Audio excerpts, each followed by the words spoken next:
Assalamualaikum warahmatullahi wabarakatuh.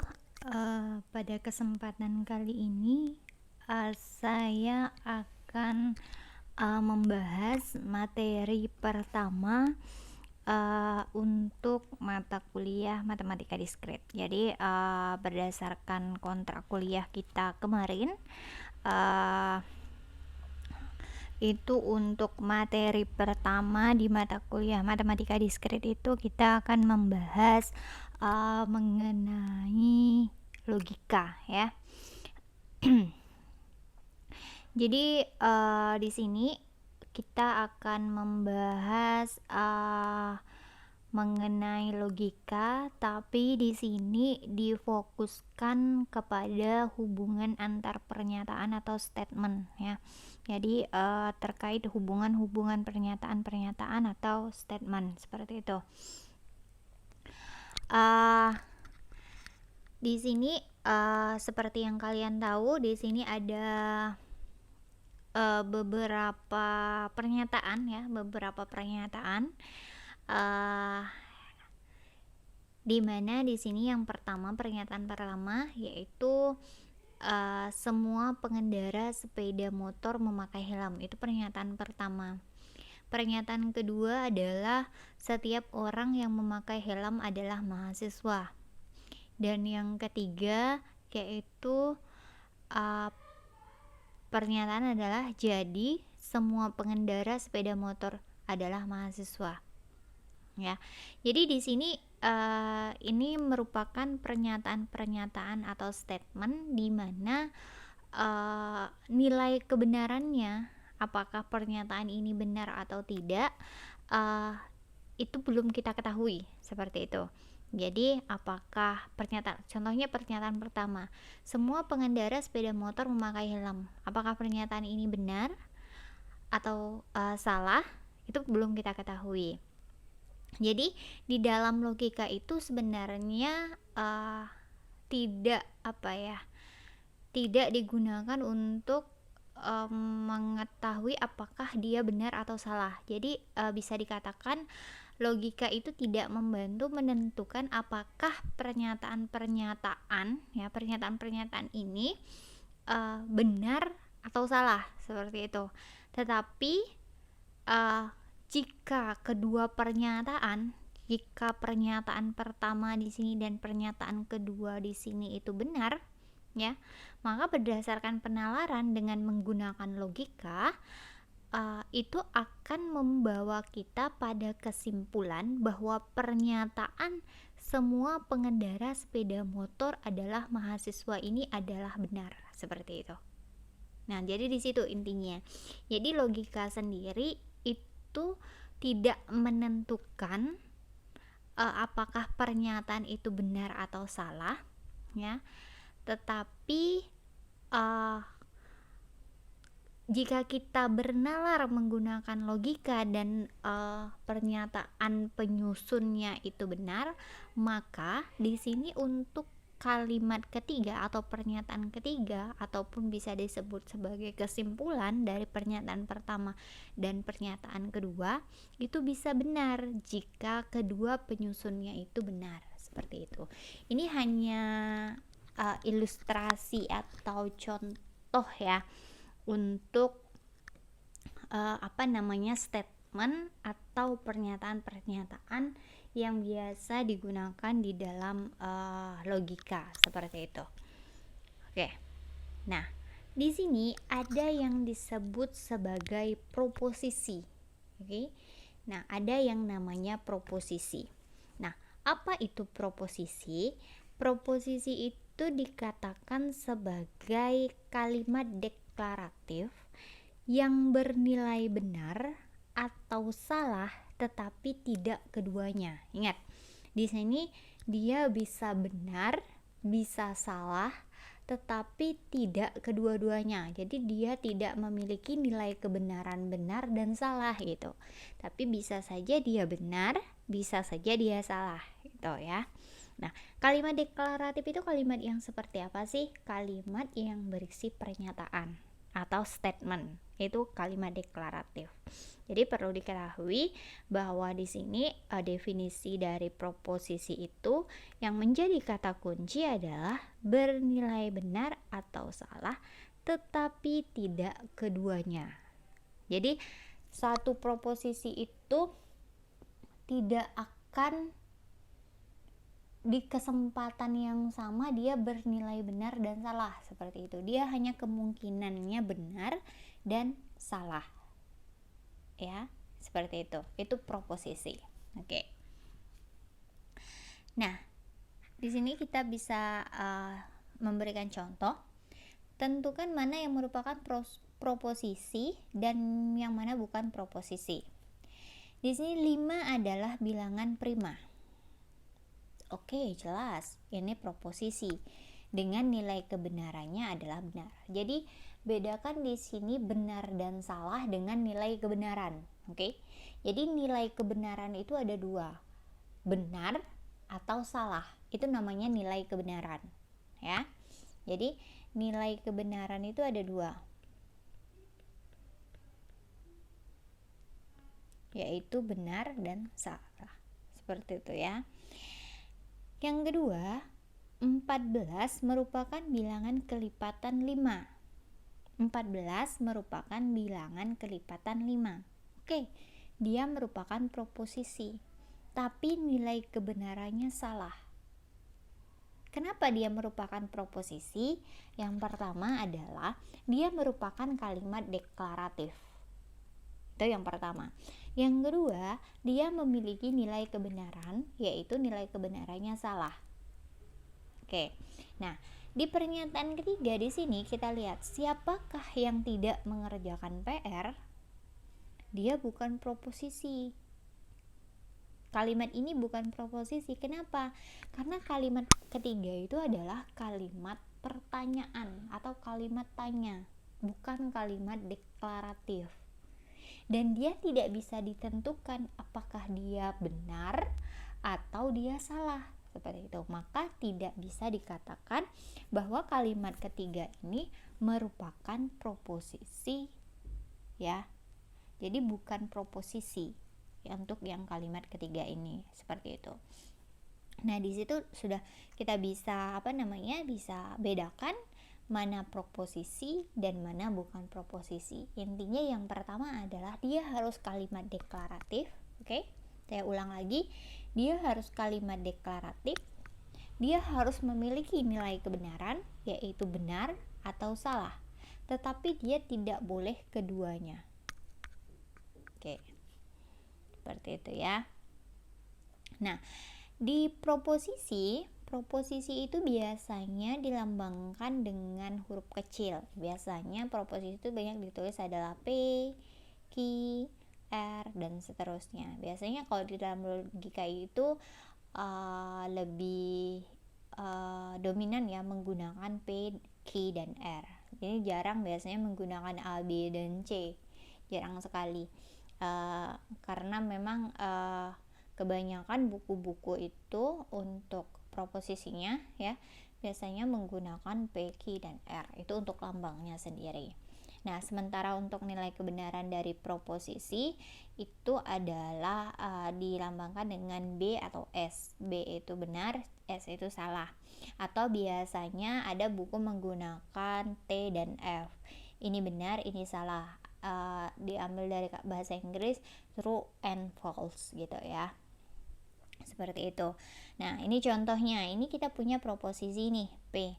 P itu di sini pernyataan atau proposisi P itu adalah Bogor adalah kota hujan. Nah, yang memang kita tahu Bogor itu adalah kota hujan, maka bisa kita tentukan di sini proposisinya bernilai benar, seperti itu.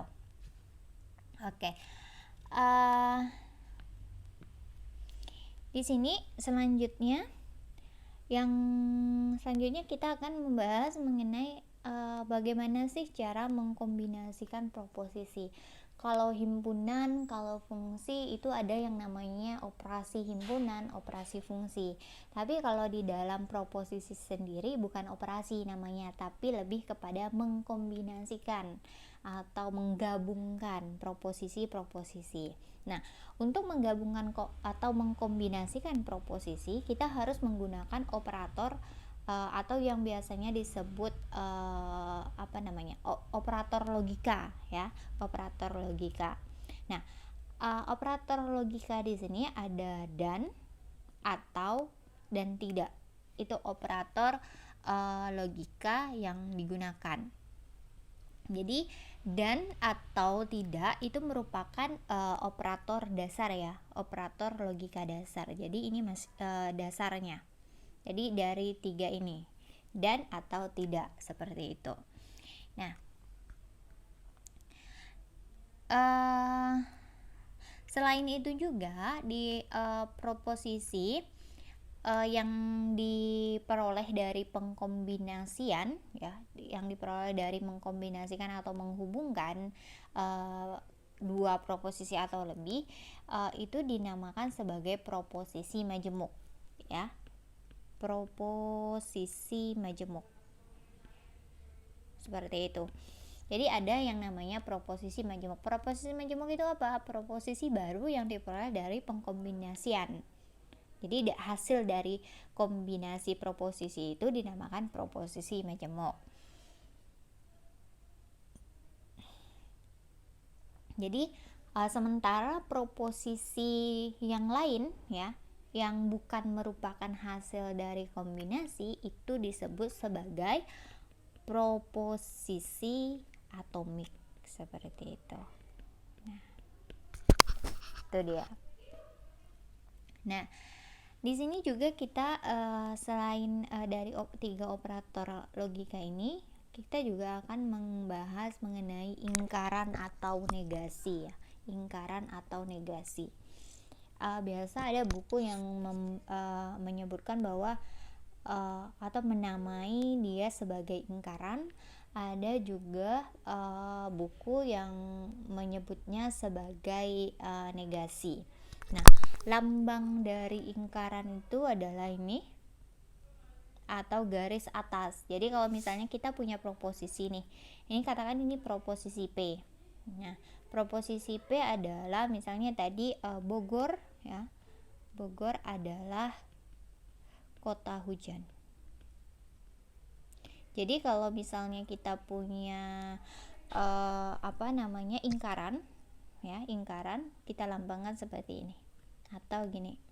Nah, jadi kalau kita ingkaran dari P, kalau P-nya itu adalah Bogor kota hujan, maka ingkaran dari P-nya adalah Bogor bukan kota hujan, seperti itu. Jadi ingkaran, kebalikan dari pernyataan pertamanya, seperti itu. Contoh, tentukan negasi dari pernyataan berikut.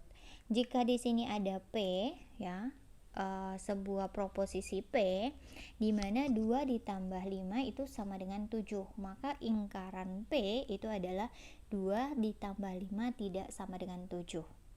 Seperti itu. Nah, di sini kan bisa kita lihat, di sini nilai kebenarannya benar, di sini nilai kebenarannya salah. Oke, atau bisa ditulis bahwa tidak benar bahwa 2 ditambah 5 itu sama dengan 7. Jadi ini tergantung dari penulisannya, apakah mau ditulis seperti ini atau seperti ini. Ini yang tetap di sini harus ada ini. Nah, seperti itu. Ingkaran P-nya adalah tidak benar bahwa 2 ditambah 5 itu sama dengan 7. Apakah dia masih merupakan proposisi? Ya, dia masih merupakan proposisi dengan nilai kebenarannya itu adalah salah, seperti itu. Yang kedua, semua pelajar berbaju putih. Itu proposisinya, proposisi Q-nya. Jadi kalau misalnya kita ingkarkan atau kita negasikan, maka ingkaran dari Q itu adalah tidak semua pelajar berbaju putih. Karena di sini ada kata semua, maka bisa kita sebutkan ingkarannya tidak semua, artinya ada pelajar yang tidak berbaju putih, seperti itu. Atau menggunakan kata beberapa. beberapa pelajar tidak berbaju putih. Oke, atau ada pelajar yang tidak berbaju putih. Karena ingkaran dari semua itu bisa ada, seperti itu. Di dalam logika itu kuantor, ada yang namanya kuantor universal, itu yang begini ya. Ini artinya semua, bacanya semua atau ya semua atau setiap ya. Kalau yang gini itu artinya ada. Beda dengan yang seperti ini ya. Yang seperti ini ada elemen, artinya elemen. Itu lambang-lambang yang biasa digunakan ya. Nah, selanjutnya. Nah, tadi yang saya sebutkan tadi ya, proposisi baru yang diperoleh dari hasil pengkombinasian dua proposisi atau lebih dinamakan sebagai proposisi majemuk. Yang tadi sudah saya sebutkan di depan. Sementara proposisi yang bukan merupakan kombinasi dari proposisi lain disebut atau dinamakan sebagai proposisi atomik. Sementara proposisi majemuk itu disusun dari proposisi atomik, seperti itu. Nah, kita lanjut. Nah, yang akan kita bahas di sini adalah proposisi majemuk. Ya, kalau proposisi atomik itu mungkin banyak dan lumrah ya. Nah, sekarang yang akan kita bahas yaitu mengenai proposisi majemuk. Ada berapa sih proposisi majemuk itu? Nah, di sini ada namanya disjungsi, ada namanya konjungsi, ada namanya implikasi, ada namanya biimplikasi ya. Nah, sebenarnya materi ini juga udah pernah dibahas, kalau nggak salah saya di SMA pernah dibahas. Ada juga nanti yang mungkin kalian sering dengar pada waktu SMA, ada yang namanya pengambilan kesimpulan, ada yang modus ponen, modus tolen, dan seperti itu. Nah, itu juga nanti akan kita bahas, tapi bukan pada saat ini, tapi nanti di materi selanjutnya akan kita bahas pengambilan kesimpulan seperti itu. Nah, di sini yang akan kita bahas yaitu terkait proposisi majemuk.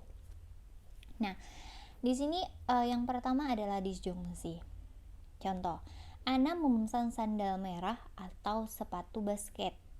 Ya, Ana memesan sandal merah atau sepatu basket. Nah, untuk disjungsi itu kata hubungnya adalah atau. Ya, perhatikan ya, atau. Sementara konjungsi itu kata hubungnya dan. Ya. Nah, kalau di sini kalau secara lambang matematikanya, disjungsi ini yang begini, konjungsi ini yang begini. Oke. Nah, implikasi, implikasi. Jika hari ini adalah hari Senin, maka siswa memakai seragam putih. Di sini implikasi itu jika maka. Nah, yang seperti ini biasanya. Oke. Nah, yang selanjutnya yaitu biimplikasi. Biimplikasi itu jika dan hanya jika. Aku membeli pensil 2B jika dan hanya jika ujian menggunakan lembar LJK. Seperti itu. Biasanya lambangnya seperti ini. Atau hanya satu bisa. Seperti itu. Ya. Oke, kita lanjut. Nah, ini yang dinamakan sebagai tabel kebenaran. Yang perlu jadi catatan ya, kalau disjungsi itu disjungsi itu atau, konjungsi itu dan, implikasi itu jika maka, biimplikasi itu jika dan hanya jika. Oke? Nah, di sini disjungsi dan, apabila ada kita punya proposisi P dan kita punya proposisi Q ya, proposisi P dan proposisi Q. Nah, Proposisi P itu dia punya intinya dia punya apa ya? Punya dua kemungkinan nilai kebenaran. Pertama benar, kedua salah. Oke. Jadi makanya di sini P itu benar-benar, salah-salah. Oke. Sama halnya dengan Q, proposisi Q dia juga bisa benar, bisa salah. Jadi benar, salah, benar, salah. Kenapa seperti ini? Karena pengkombinasiannya adalah bisa saja pernyataan pertama itu benar, pernyataan kedua juga benar. Atau bisa saja pernyataan pertama benar, pernyataan kedua salah. Dan kemungkinan selanjutnya adalah pernyataan pertama salah, pernyataan kedua benar. Dan bisa juga ada satu kemungkinan pernyataan pertama salah, pernyataan kedua salah, seperti itu. Ya, jadi diingat. Jadi kalau untuk misalnya proposisinya hanya ada 2, P dan Q, maka di sini hanya ada 4, yaitu benar. Penyusunnya itu hanya ada 4 nilai kebenaran, ya. Di sini hanya ada 4 ini. Tapi pada saat kita sudah punya R, maka di sini ada 8 ya. Ya, ada 8. Jadi benar, salah, salah. Sementara di sini benar, salah, benar, salah. Ini benar, salah. Seperti itu. Kalau penyusunnya ada 3 proposisi, ya. Yaitu P, Q, dan R. Kan tidak menutup kemungkinan nanti penyusun dari sebuah proposisinya itu ada 3 buah proposisi, seperti itu ya. Oke, kita lanjut.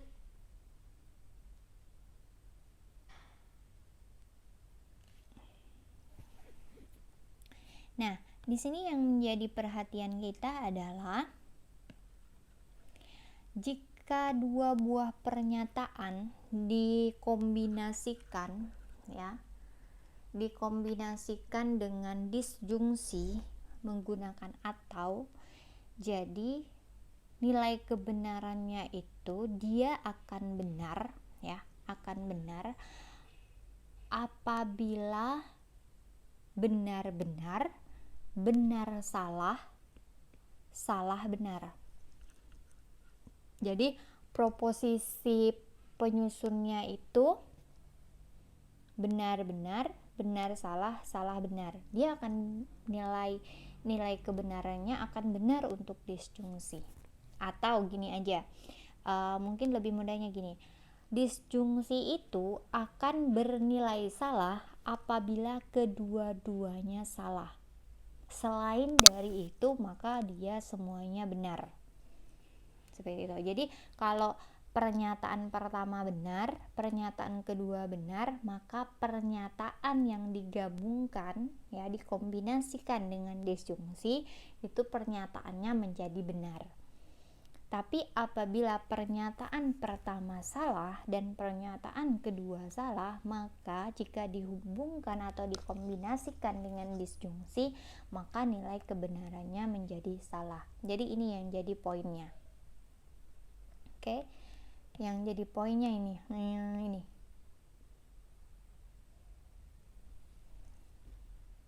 Bagaimana dengan konjungsi? Konjungsi kebalikannya. Dia akan benar apabila kedua-duanya benar, ya. Tapi dia akan salah apabila salah satu dari penyusunnya itu salah atau kedua-duanya salah, seperti itu, ya. Jadi itu yang harus diperhatikan. Oke. Yang ini yang jadi patokannya. Jadi disjungsi itu salah ketika dua-duanya salah, konjungsi itu benar ketika dua-duanya benar, selain itu salah, seperti itu. Sementara implikasi itu akan salah ketika, ya, pernyataan pertama itu bernilai benar dan pernyataan kedua bernilai salah, maka nilai implikasinya akan salah. Selain dari itu, maka dia benar. Seperti itu. Oke. Tapi untuk biimplikasi itu akan benar jika kedua-duanya benar atau kedua-duanya salah. Jadi yang saya yang saya kotakin ini dia kuncinya. Jadi untuk untuk mengingat itu cukup ingat, kalau disjungsi itu ketika dua-duanya salah, maka salah. Tapi kalau konjungsi dan itu apabila dua-duanya benar baru benar, selain itu salah. Tapi kalau implikasi, kalau yang pertama benar, keduanya salah, maka dia salah, selain itu benar. Kalau untuk diimplikasi, kalau dua-duanya sama nilai kebenarannya, artinya yang pertama benar, yang kedua benar, yang pertama salah, yang keduanya salah, itu baru benar. Tapi kalau misalnya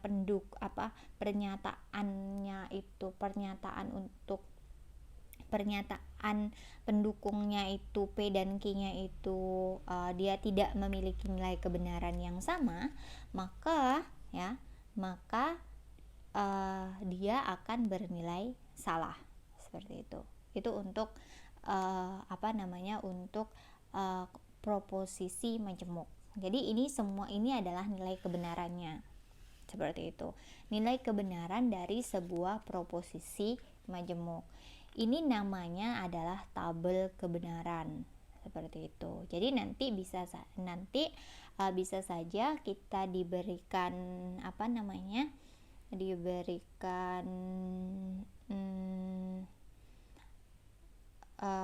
dua buah proposisi, kita diminta untuk menentukan apakah proposisi itu bila dikombinasikan dengan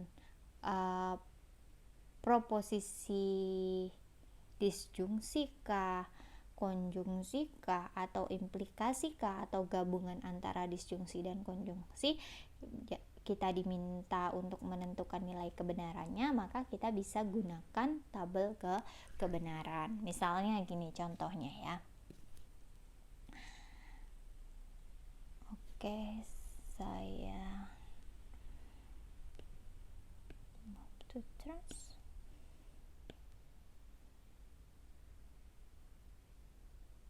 Oke. Saya coba di sini berikan contoh terkait nilai kebenaran ya. Misalnya saya punya P dan Q. Di sini saya punya proposisi di mana proposisinya itu adalah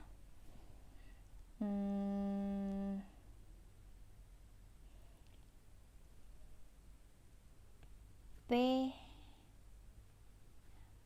atau ingkaran P dan Q. Oke, ini adalah sebuah proposisi majemuk, karena terdiri dari beberapa proposisi atomik atau hasil pengkombinasian dari proposisi atomik, seperti itu.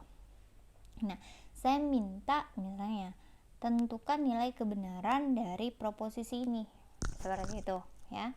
Saya minta tentukan nilai kebenaran dari proposisi ini. Maka yang pertama yang harus kita lakukan adalah membuat tabel kebenaran. Seperti apa nilai kebenarannya? Maka kita buat di sini P,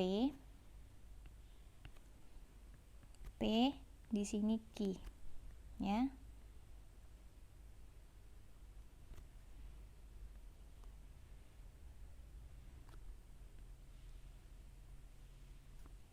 Oke. Sekarang yang di sini P dan Q yang harus kita cari.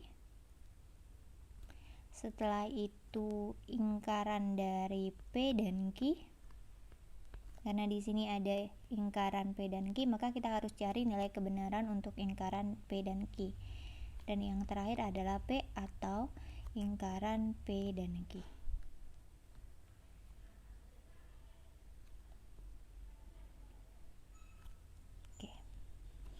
Berarti di sini adalah benar, benar, salah, salah. Di sini benar, salah, benar, salah. Jadi ini kita tentukan sendiri untuk P dan Q-nya ini. Jadi memang kalau untuk dua pernyataan itu hanya terdiri dari 4 kemungkinan ini, seperti itu. Tapi kalau misalnya nanti ada 3 pertanyaan, berarti ada kemungkinan itu ada 8, ya. Nah, di sini P dan Q. Ingat, dan itu tadi apa? Dan itu konjungsi, ya. Konjungsi itu seperti apa? Konjungsi itu akan benar apabila kedua-duanya benar. Oke? Berarti B benar-benar itu adalah benar. Benar salah itu berarti salah, salah, salah. Karena dia akan bernilai benar apabila kedua-duanya benar. Sekarang dari P dan Q ini harus kita ingkarkan. Maka ingkaran dari benar apa? Ingkaran dari benar adalah salah. Ingkaran dari salah adalah benar. Ingkaran dari salah benar. Ingkaran dari salah benar. Jadi yang kita lihat adalah tabel kolom ketiga. Yang ini kita lihat untuk menentukan yang ini. Sekarang karena ini kan pertanyaannya adalah ini, berarti P atau ingkaran P dan Q. Maka kita lihat P, ya, kita lihat yang P. Oke, kita kombinasikan menggunakan konjungsi, oke. Menggunakan disjungsi karena atau, ya, ini atau dengan yang ini. Nah, seperti itu. Jadi, ingat lagi, kalau disjungsi itu salah ketika dua-duanya salah. Oke, maka di sini benar salah. Oke, benar salah berarti benar. Oke. Benar benar berarti benar. Salah benar berarti benar. Salah benar berarti benar. Jadi nilai kebenaran dari proposisi ini adalah yang ini. Seperti itu, ya. Nah, kalau proposisi yang seperti ini, apabila nilai kebenarannya itu semuanya benar, itu biasanya disebut sebagai tautologi. Nanti ini juga akan kita bahas lebih spesifik lagi seperti itu. Nah, itu dia untuk membuat tabel kebenaran, ya, dari sebuah proposisi majemuk seperti itu. Oke, baik, mungkin sampai di sini dulu penjelasan terkait materi pertama kita, yaitu terkait materi logika, khususnya pada subbab proposisi. Saya akhiri pertemuan kali ini. Assalamualaikum warahmatullahi wabarakatuh.